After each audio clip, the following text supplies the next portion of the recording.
Up this week is another interview with Debbie Rochon, Scream Queen and film movie legend.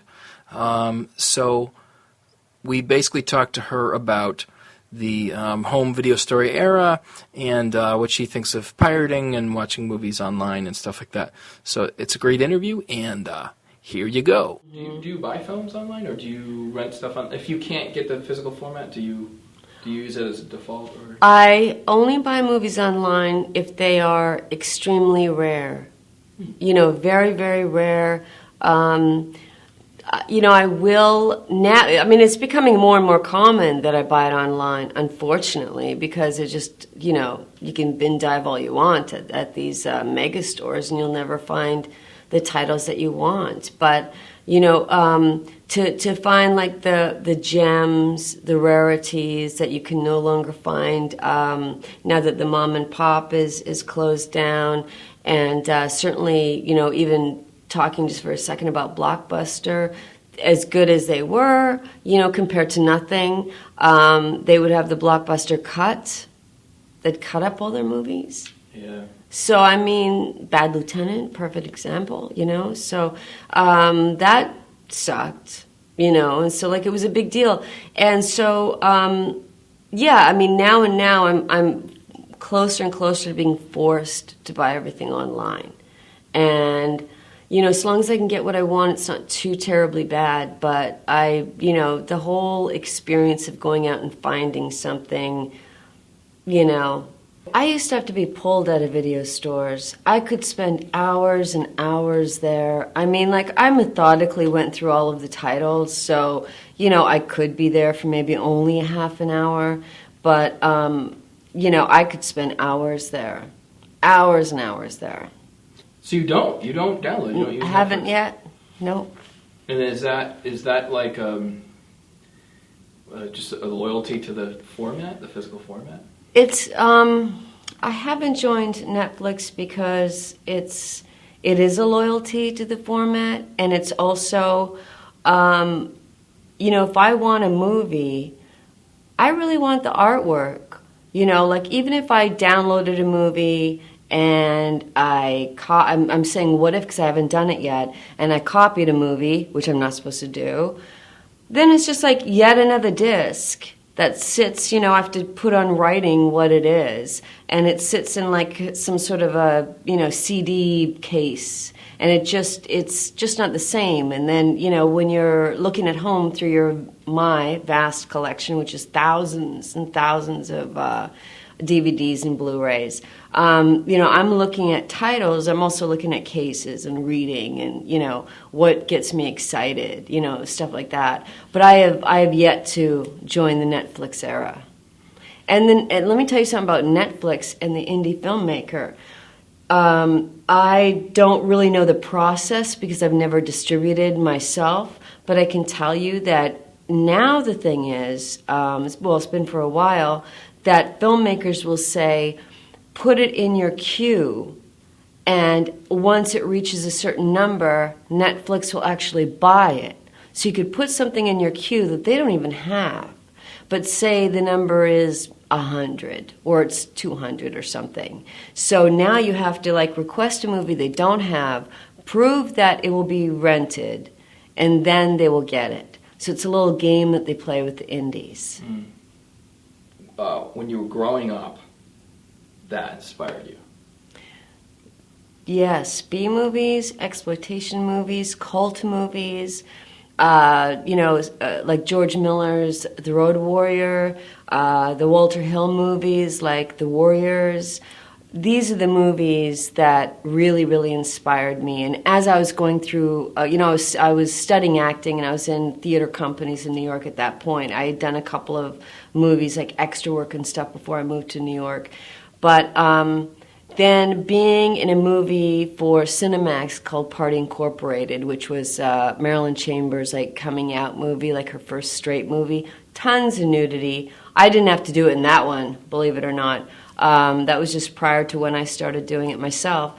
But being in that movie, I met somebody who was in The Toxic Avenger. And he told me about trauma. So I went immediately to the video store and I rented it, and I was like, yeah, this is a company that, you know, I really want to work with. This is insane. Like, I could do that, you know, amazing. You know, I could definitely do that.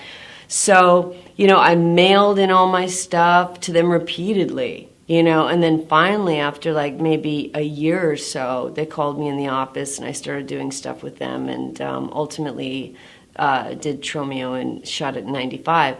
But yeah, I would say the exploitation and the B movies made it very possible, because I was really going out for, you know, big movies, and I was not necessarily a type that they were casting. But I knew that I had something to offer and to give. And I knew that this is, you know, I was a lifer. And I just had to get in front of the camera, like to work it out, to get good. There's only one way to do it. And so, you know, that was my goal. And so it seemed like the exploitation movies, not only were they fun to watch, but it seemed more accessible if you could just break in. And so you would find out who these directors were, and you would look them up, and you would mail them things, and, you know, eventually I would start getting work. Now, do you find the roles that you've gotten in the last 5 to 10 years have been more fulfilling, or do you just love it all, or? Well, you know, definitely the movies I've done in the last 5 years are a lot more fulfilling, but I'm at a point now where maybe 10 years ago, I hated the stuff that I had done previously. Not so much the trauma stuff, because, you know, I really like the cult movies and the fun movies. And, you know, I never had the opportunity to work with John Waters. And so, you know, this was like, I really loved it. But besides that, yeah, I was looking at these movies and just being like, oh my God, just like absolutely horrible. Now I look at them and I think they're fabulous. Fabulously bad. And I laugh all the way through. I have a great time. It's almost like a seasonal thing. I'll watch something like Santa Claus every single Christmas because there's not a moment in it that isn't absolutely insane and absurd. And you know, I'm laughing. But with it, and if I was to tell the director, John Russo, that, probably would take offense. But, you know, it's just become like, to me, cult, even though it's not widestream cult. But yeah, I would look at the movies for the longest time as terrible, just absolutely terrible movies. And now I think, looking back, I'm really, really glad that I did them, because they were a stamp of the time. You know, they really were a reflection of the time. So I'm glad that I did them. Do you back in the day of the mom and pop video store era, do you people are kind of mixed on it, like as far as like, was, you know, did Blockbuster just destroy them? A lot of people feel they did, but there are also other factors as well. Mm-hmm. Do you have any feelings about Blockbuster in general, or? Well, it's without a doubt that they put mom and pop out of business. I mean, that's factual. It's not, you know, a conspiracy theory. I mean, they really did. And so then they became, ironically, as opposed to having your movie on cable or VHS and guaranteed to get out somewhere, then it became like, you know, the thing to hope for is that Blockbuster picks you up. You know, and that was a thing that most filmmakers, indies, B filmmakers were really like going for. Will Blockbuster get my movie? Like, I have an in, you know, will it get on the shelf in Blockbuster? And so that was sort of a point where success, you know, and then the whole idea of success would sort of is mutated, and now Netflix is, you know, the big, you know, can I get on Netflix? And it just seems to be degrading down, whereas like when a lot of these people started, I mean, Romeo and Juliet and a couple of movies that I did in the beginning did go theatrical and have midnight runs, and that was amazing, you know, but generally speaking, it was cable. and the mom and pop stores. And then eventually some would end up in Blockbuster. It would depend. Like more of the full moon stuff ended up in Blockbuster, and then Troma was banned from Blockbuster. So it's, you know, they really didn't like anything that was too extreme. Like at first, I don't think they were, they had that sort of like model, but I think ultimately they really became like the family video store.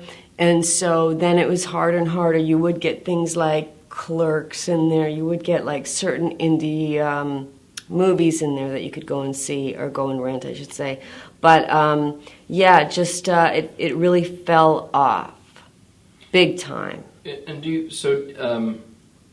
you feel like I heard Lloyd Kaufman, he was talking about how he just felt that in general there was so many, he called, can call them conglomerates. There's these giant media companies. He felt like, because even though Troma is very successful, they are, like you said, basically banned or barred from Blockbuster. But they also keep his films out of certain stores, right? Mm-hmm. Now,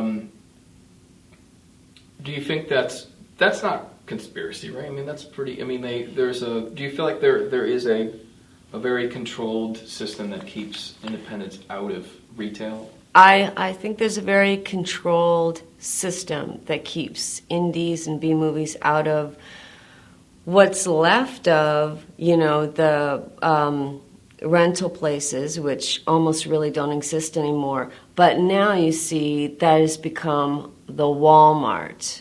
And again, prior to Netflix, we had the Blockbuster, can I make it into there? That was like, way back in the day, maybe it was drive-in, and then it became, just getting in a store, then it became Blockbuster. But, then it became, just having the movies available for sale in a bin diving situation in a Walmart. And then they, not picking up these films. And so I think it is absolutely not conspiracy. I think it's with Troma is a very special case, because I think Lloyd Kaufman directed movies are cult classics as they're made. They're like immediate cult classics. I think a lot of the pickups would get a lot of complaints from, say, parents and stuff like that. And so I think the companies listening to the parents would just easier not to carry it. Just have more Stallone movies. No problem. Like, people are going to rent or buy, so just give them the choice that we want to give them, So I think it's not a conspiracy theory whatsoever. I think when I was making movies with Full Moon, I did about 5 movies with them. And, it's all a game, really. Like, the person who was getting the movies into Blockbuster was friends with the buyer and, would take him out, wine and dine him. And so then he would get the movies in. It wasn't just like, oh, here's the movies, they got in. So there was a very personal relationship with the buyers of Blockbuster. So, there we get into like a lot of politics and stuff. Now, do you think, do you think there was a video store culture? Do you think do you think it was, do you think there was a video store communities and cultures? I mean, do you think we've lost something? Or? We've lost a lot because, like I said, you can go to a mom and pop store. You could go to a mom and pop store specifically and get very rare titles. Like, again, a John Waters or a documentary on Johnny Thunders or something like that. That's really offbeat, completely dependent on the taste of the mom and pop store. So there was a culture in the sense of, you could get movies that you would literally never be able to see anywhere else. And so with the big companies just feeding you what they want, All of that is gone. And if it were up to them, I mean, all of this stuff would disappear. And so then a lot of things started to happen after that. You know, people couldn't go and get offbeat movies and weird movies and you know, Basket Case and Frankenhooker and, you know, all of these amazing, great titles, and Street Trash and all the classics, Maniac certainly. And then people started selling them online, you know, but then it wasn't really a completely trusted arena. Like, would you want to go to somebody's personal page and trust your credit card information and buy the movies that way? So then, you know, places like Something Weird Video was like established enough where people felt comfortable buying from them, and they would show up at conventions, and they would have an online store where you can get some really strange titles and stuff like that. So it started, the internet helped in that way, and then we get into torrent. Right. Yeah. And how do you feel about torrent? Is it all negative or? It's not all negative. I know it's illegal. However, I will say that because not everything is released on DVD and Blu-ray, that there are, going back to Johnny Thunders, like music or movies, there's movies that are not released, and they haven't been since they were made. Like, they played in a theater in New York, maybe in L.A., that's about it. And they didn't exist otherwise. I'm your host, Tom Seymour. And I'm your other host, Ken Powell. Good night, y'all.